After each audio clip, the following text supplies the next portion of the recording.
আসসালামু আলাইকুম, রামাদান করিম।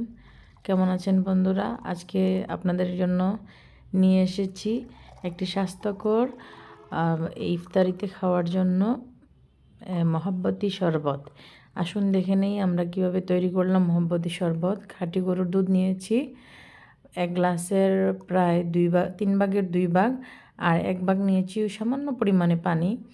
পানি দেওয়ার পর দিয়ে দিয়েছি 2টা গ্লাসেই 1 চা চামচ করে চিনি। এখানে টেবিল চামচ আমার হাতেরটা, আমি তাই 1 চা চামচ করে চিনি দিয়ে দিলাম, যেহেতু আমার রুয়াবজা দিব এখন। রুয়াবজাতেও আছে চিনি।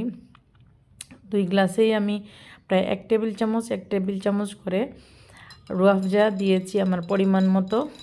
দেওয়ার পরে ভালো করে ওইটা নেড়েচেড়ে মিক্স করে নিব দুধের সাথে, আর রুয়াবজা চিনি সব কিছু দেখতেই পাচ্ছেন।